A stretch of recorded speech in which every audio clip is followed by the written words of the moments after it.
Ok, susah juga orang dia. So aku makan channel crypto nang go bagi sai mình nang tiết.ថ្ងៃនេះយើងថ្ងៃច័ន្ទដូចខ្ញុំបានចេញវីដេអូពីថ្ងៃសៅរ៍ព្យាករណ៍អំពីទីផ្សារមាសព្រោះតែថ្ងៃនេះយើងមកធ្វើការ live ផ្ទាល់ម្ដងទៀតដើម្បីមើលផ្ទៃបន្តរបស់យើងឡើងវិញយើងឃើញថានេះគឺជាឆាតនៅក្នុង trading view ផ្ទាល់តែម្ដងយើងឃើញថានៅក្នុងនេះវា4ម៉ោងតាម4ម៉ោងនេះតាម frame អូខេយើងឃើញថានេះជា key level របស់វា key level របស់វា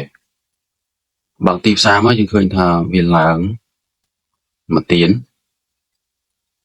បាទនេះទៀនទី2វាកំពុងតែមក respect មក reaction ជាមួយនឹង key level វានេះចាំមើលបើសិនណាជានេះទៀន4ម៉ោងនេះវា close ដោយខៀវមានថាវាឡើង close ពីលើហ្នឹងវា close ពីលើដោយទៀនខៀវមានន័យថាវានឹងបន្តឡើងមកទៀតមកដល់ចំណុច level នេះ level នេះ level 3307 level នេះណានេះបើសិនណាវាឡើងបើសិនទៀននេះបើសិនទៀនកំពុងតែដើរនេះបើវា close ទៅ up អញ្ចឹងវានឹងបន្តឡើងមកដល់ចំណុចនេះអូខេប៉ុន្តែដោយសារតែម៉ោងនេះវាមិនម៉ោងទីផ្សារនៅអាមេរិកទេដូច្នេះសង្ឃឹមថាវា rank វាមិនទាន់ពុះឡើងដល់ហ្នឹងទេអញ្ចឹងយើងចាំមើលម៉ោង10ផ្សារអាមេរិកសិនបើតើវាអាចនឹងបន្តឡើងដល់នេះដែរឬទេបើសិនណាវាបន្តឡើងដល់នេះទៀតយើងនឹងមើលសញ្ញា candle វាទៀតថាវាបន្តឡើងដល់នេះទៀតឬក៏វាបន្តចុះមកវិញអញ្ចឹងដោយសារម៉ោងនេះមិនទាន់ម៉ោងទីផ្សារនៅអាមេរិកម៉ោងនៅអាស៊ីយើងដូច្នេះវាមិនជាឡើងខ្លាំងទេវាអាចនៅក្នុងត្រឹម respect level នេះ respect level ដល់4ម៉ោងនេះវានៅកំហុសបន្តិចវាមិនទាន់ close 4ម៉ោងទេអញ្ចឹងយើងចាំមើលទាំងអស់គ្នាតើ4ម៉ោងហ្នឹងវា close up ឬមួយ close down បើសិនណាវាជា close down វានឹង down ទៅវិញណាវាមិន down ទៅវិញហើយនឹងវាមកប៉ះជាមួយនឹង level នេះម្ដងទៀតអូខេយើងយក line នេះច្បាស់ជាងកុំឲ្យវាមាននេះអូខេយើងគូសកន្លែង support របស់វាអូខេ support កន្លែងនេះជំមានន័យថាបើសិនណាវា close down បើសិនណាវាជា close down អញ្ចឹងវានឹងមក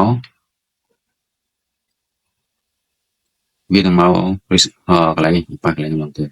នៅក្នុងការដែលទៀននេះវា close down អញ្ចឹងសម្រាប់ថ្ងៃហ្នឹងវាមិនដើរខ្លាំងទេវាអាច scenario ទី1វាប៉ះនេះ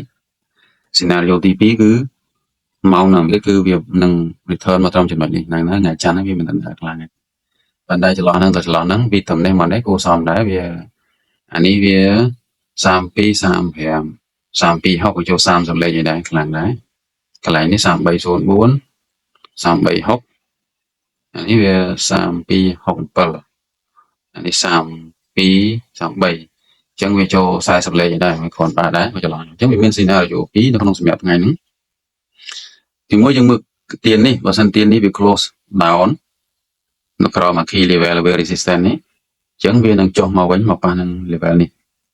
level 3240នេះប៉ុន្តែបើទៀននេះវាបោកវាទៀននេះវា close ពីលើresistance នេះវា probability របស់វាឡើងមកប៉ះនៅ level 3301នេះមុននឹងធ្វើការវិភាគតទៅឡើងទៀតឬចុះមកវិញគឺឲ្យវាប៉ះ level នេះសិនឬក៏វាមកប៉ះ level នេះសិនអញ្ចឹងវាមាន scenario 2សម្រាប់ថ្ងៃហ្នឹងបាទយើងចាំមើលទាំងអស់គ្នាទៀត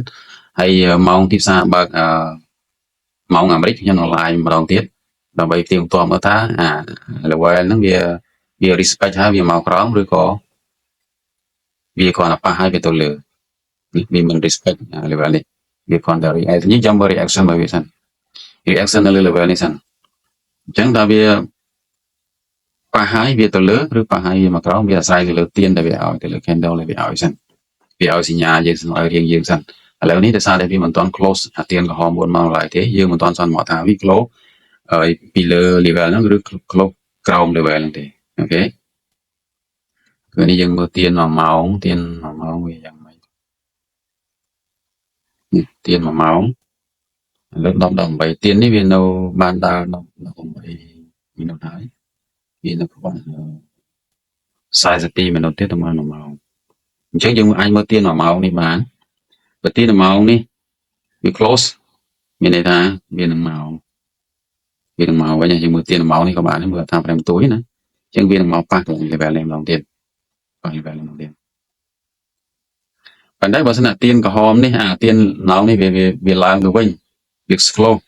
ពីលើlevel នេះវា slow ពីលើ level នេះណាអញ្ចឹងវានឹងឡើងបន្តទៀតមកប៉ះហ្នឹងពី level នេះមកទៀតអញ្ចឹងយើងមើលថា5បន្ទួយនេះគឺយើងអាចដឹងបានហើយអញ្ចឹង scenario វាមាន2បើសិនណា client ទៀននេះវា close ក្រហមអញ្ចឹងវានឹង retrace មកប៉ះហ្នឹង level ខាងក្រោមនេះមកប៉ះ32 33នេះណា32 33នេះគេហើយបើទៀននេះវា close up អញ្ចឹងវានឹងឡើងទៅលើមកប៉ះនៅលើ level នេះគឺ330វិញហើយ scenario វាមានប៉ុណ្ណឹងសម្រាប់ថ្ងៃហ្នឹងបាទហើយយើងតាមដានទាំងអស់គ្នាទៀតថាចម្លើយម៉ោងចាំម៉ោងអាមេរិកខ្ញុំនឹងឡាយភាសាទៀតបាទអរគុណថ្ងៃហ្នឹងប៉ុណ្ណឹងបាទជំរាបលាអរគុណច្រើនកុំភ្លេចជួយចុច subscribe និង like channel មួយផងបាទអរគុណច្រើន